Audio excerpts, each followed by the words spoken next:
Okay, so let's go ahead and get back into our coverage over Dark Knights of Steel. In this video, we're going to cover issues 7, 8, and 9. Now, guys, let me tell you, this storyline is pretty amazing. All the twists and turns.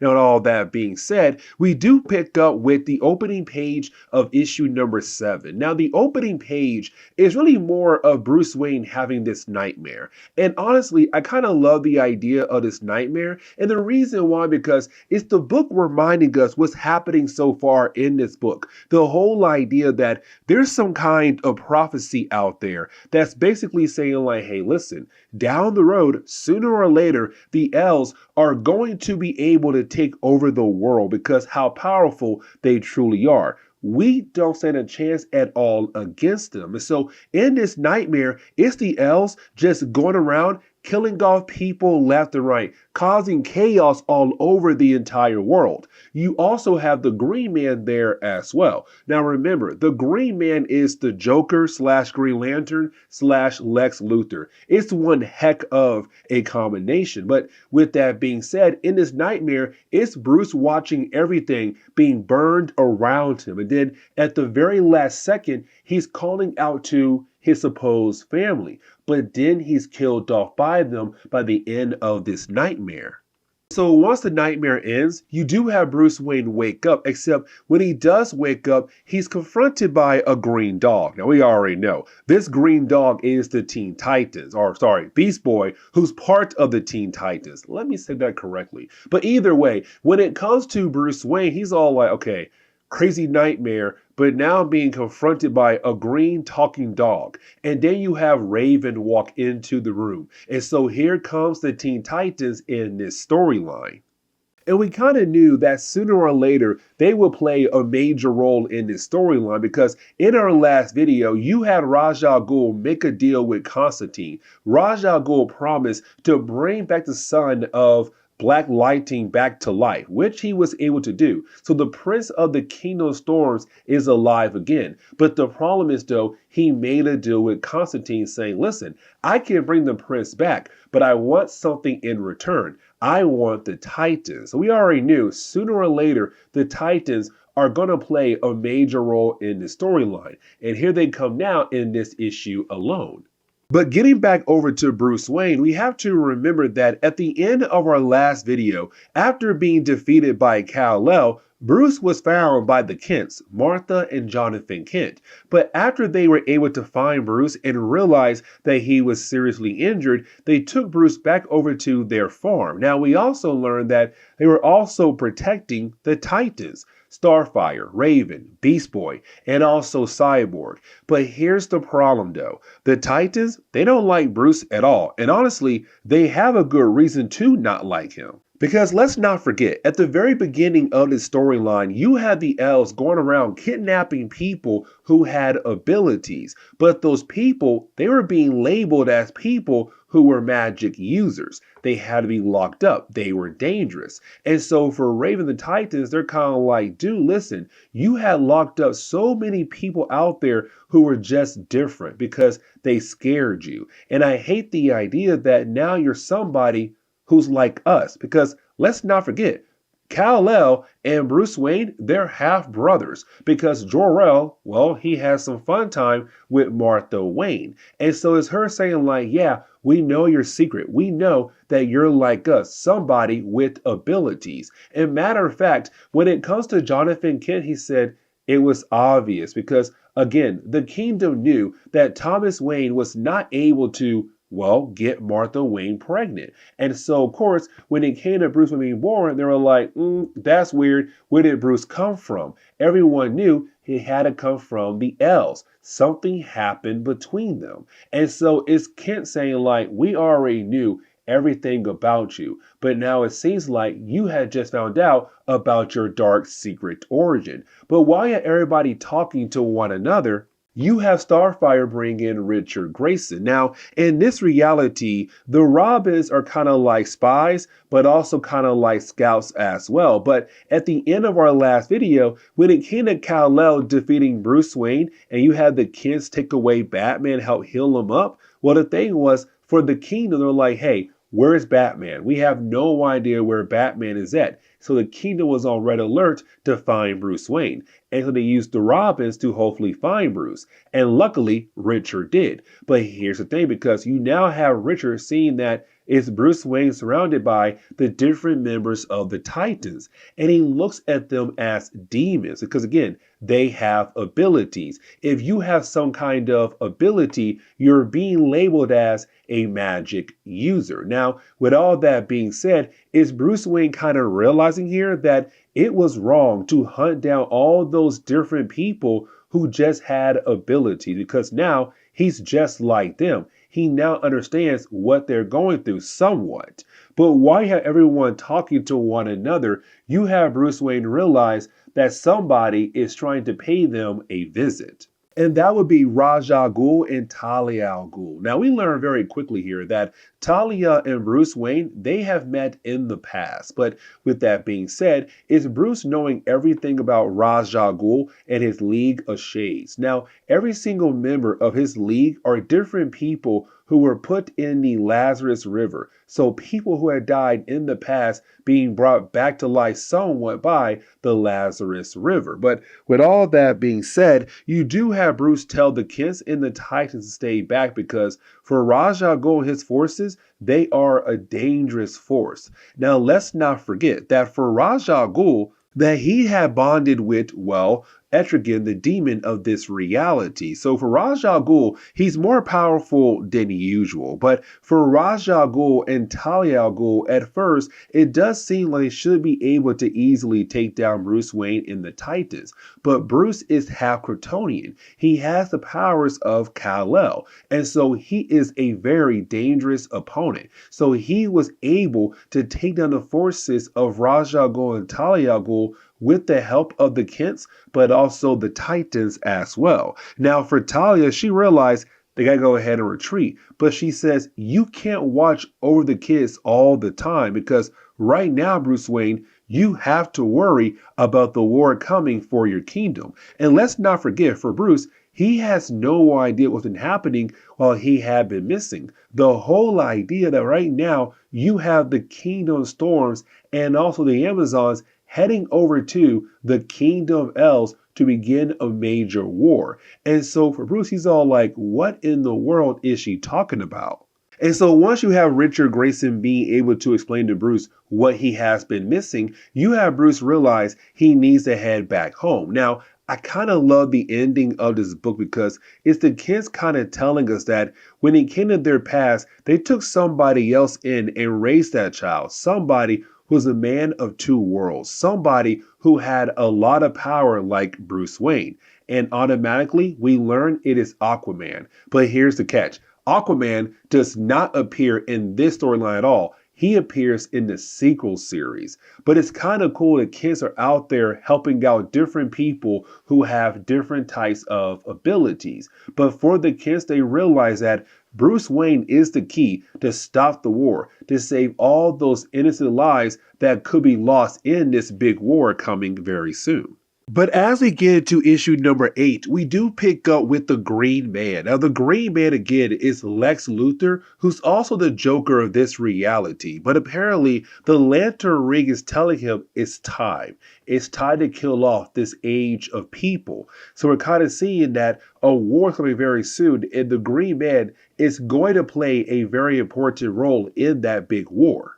But now we jump over to Queen Anissa. Now, Anissa is the new queen of the Kingdom of Storms, and we see her meeting up with Hippolyta. Now, these two kingdoms are going to work together to fight against the elves, but at the same time, they're kind of hoping in the possibility they can work out some kind of deal because they hate the idea of war. Now, let's not forget, the only reason why you have Queen Anissa being the queen of, well, the Kingdom of Storms because, well, Black Lightning died in an earlier chapter of this storyline. But you can kind of see that she also hates the idea of going to war against the elves. But while you have the two queens talking to one another, you did have the two advisors meet up. Lois Lane, the advisor for the Amazons, and Constantine, the advisor for the Kingdom of Storms. Now, for Lois Lane, it's her saying like, something's not right here. She feels like they're all being played, that somebody behind the scenes is pulling their strings to cause this big war. And the question is right now, who and why? Now, for Constantine, he's kind of like, there's no way that you actually believe that because let's not forget, the man was madly in love with Black Lightning of this reality. But at the same time, he saw Zala, Supergirl of this reality, kill off his king right in front of him. King Jefferson, Black Lightning. So he's kind of like, no, there's no way that we're being controlled by somebody behind the scenes. Like, no, the elves have to go because, again, I saw the prophecy. I know what's going to come down the road. So let's go ahead, go to war, and kill them off for what they have done to my king and everyone else in this world. But now we have to jump over to the dungeon right underneath the castle of El. And we pick up with Green Arrow and also Black Canary. Now, this is Green Arrow and Black Canary meeting for the first time. And honestly, because these two characters always fall in love in almost every single reality, once again, it's these two characters falling in love in this one as well. But for Green Arrow, he's able to break her free from the muzzle used to keep her quiet because, again, Black Canary saw it scream. But the thing is Green Arrow kind of realizing that once again, the elves have taken somebody into their dungeon because they have been labeled as a magic user, because they have some kind of ability. But either way, it's now the two characters plotting to work together to break free from the castle's dungeon and hopefully get far away from this place. But now we have to jump over to Hobb Forest. Now, Hobb Forest does take place right around the castle of El. It's our last line of defense, and I'll explain why here in a moment. But you do have the forces of the Kingdom Storms and the Amazons making their way over to the castle of El. But while trying to do that, they have to go through Hobb Forest, where they are then confronted by Amanda Waller and Harley Quinn. Now, this is both sides just trying their best to work out some kind of deal because they both hate the idea of going to war where innocent people will most likely die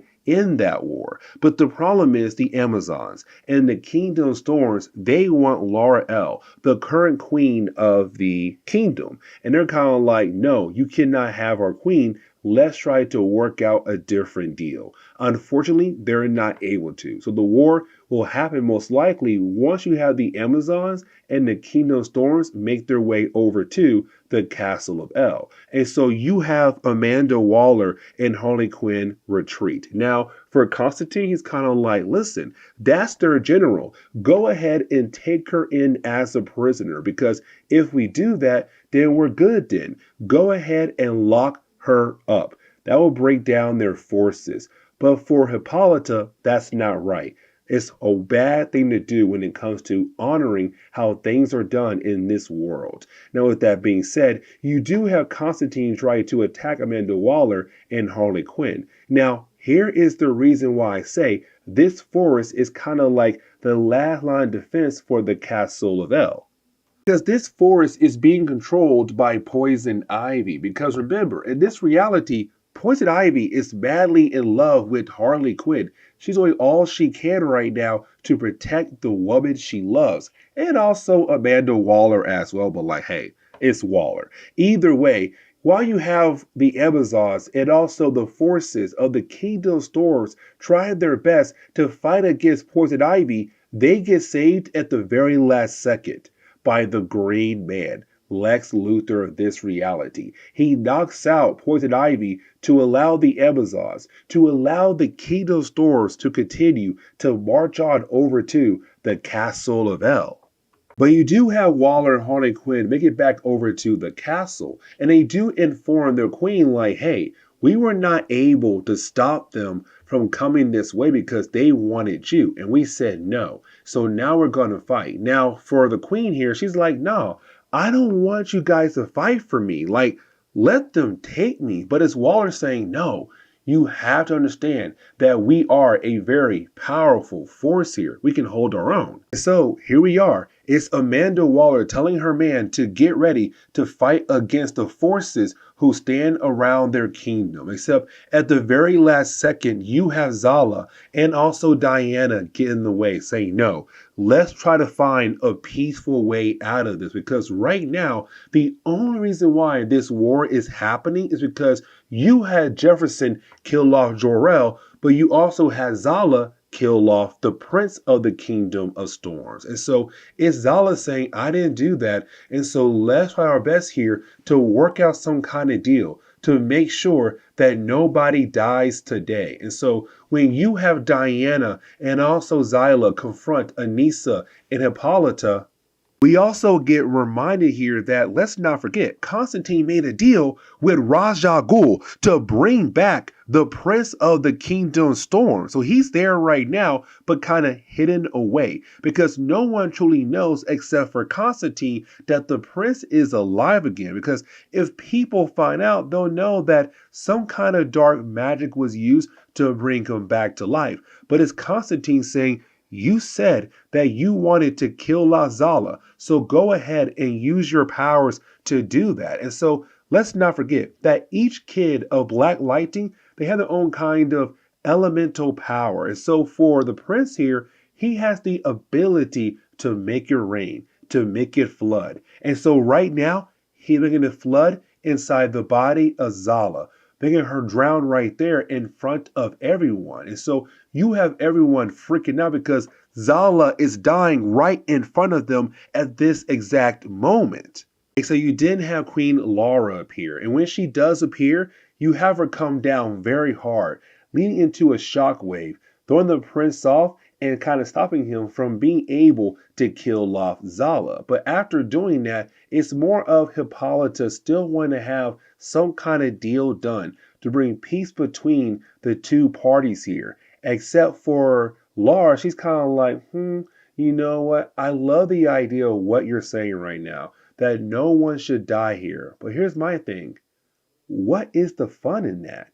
And so you didn't have Lara go ahead and use her powers to kill off Hippolyta just like that. But as we get into the third and final chapter of this storyline, we do pick up with Lois Lane going over to Kal-El because remember, he was captured in an earlier chapter by the Amazon. So it's Lois Lane saying, hey, listen, I need to use you as a way to hopefully stop the war that's happening right now between all the different kingdoms. So you do have her being able to set him free. But let's not forget that earlier for Lois Lane, she believed there's somebody behind the scenes kind of pulling all the different strings. And she's right because you didn't have Kal-El fly over to where the war is happening at now. Except you have Lara flying away after she had just killed off Hippolyta. And you have Kal-El try to stop her, but his mom sends him back down flying to the ground. And he's like, why in the world did my mom just hit me so hard for? Except he lands right near Diana. Now for Diana, this is a woman who is broken right now because she just lost her mother. And so she also attacks Kal-El as well. And so for Waller, that's it. It's time for war. Let's go. And this war is kind of cool because while you have everyone fighting against one another, you didn't have the Green Man arrive, the Joker of this reality. And he's just there to add chaos to the battle. But while that's happening, you have Waller tell her men, go ahead and attack everyone you see. Now, one of her archers is clearly Deadshot. You could not tell me it's not Deadshot at all. But either way, it's still right now fighting against one another. But you did have Bruce Wayne arrive by riding a dragon. Now, of course, this is Beast Boy being a dragon, but either way, Bruce Wayne arrives. Now, for Kal-El, he's all like, oh my God, Bruce, it's good to see you. But you have Bruce saying, you tried to kill me earlier, brother. Now, this scene right here kind of shows us that something's going on behind the scenes because for Kal-El, he's like, why in the world did you call me brother? I tried to kill you? What are you talking about? And the thing is, Bruce told Kal-El in an earlier chapter. And so for Lois Lane, she hears this and she runs over to Constantine. And she's like, Constantine, something is going on here. Like, you know, that there's somebody behind the scenes controlling us. We have to work together to figure out who in the world it could be. And for Constantine, he kind of realized, yeah, Lois Lane is right. Okay, Lois, let's go ahead and work together here to figure out what exactly is going on. Now, inside the dungeon underneath the castle of El, you now have Lara just going around killing off people left and right. You're kind of like, yo, something has snapped in her mind. But for Oliver and also Black Canary, they realize they got to dip out. And so he tells her, use your screen in that direction right there. And when she does, of course, it does do massive damage, but it gives our heroes a chance to try to escape. Except while trying to escape, they run into an armory, being able to pick up some gear. But when they make it outside the castle, they realize, oh snap, the war has popped off. Like everyone's fighting against one another. What exactly is going on here? Now they're trying their best to get away, but the problem is they're being followed by Lara, and she looks very angry. She's like, no, you gotta die. I'm here to kill you guys off here and now. And this leads into a very big moment because then the real Lara appears. You're like, wait, there's two Laras. That means one of them has to be a shapeshifter. Now, I believed at first it was Clayface. I'm like, hey, it gotta be Clayface in some kind of way. Like, okay, which Clayface is it? It's not Clayface at all. Matter of fact, it's a white Martian because you have Green Arrow get a fire because Alfred said, hey, use fire on that one right there. And so you have Oliver get a fire arrow, shoot it, and being able to hit the fake Lara. And of course, going to find out it's a white Martian. And their weakness is fire. Now, you do have the white Martian being able to get away. But the question is right now, how in the world Alfred knew to use fire against the white Martian? And so we kind of find out this is not Alfred like the good old Alfred we all know and love. No, instead, this is actually Martian Manhunter. I'm all like, yo, this storyline just got even crazier. I'm loving where the storyline is going. So in our next video, the last 3 chapters of the main series is going to be used to kind of wrap everything up. And so with that being said, guys, please leave me a like down below and subscribe. But guys, see y'all next time. Later.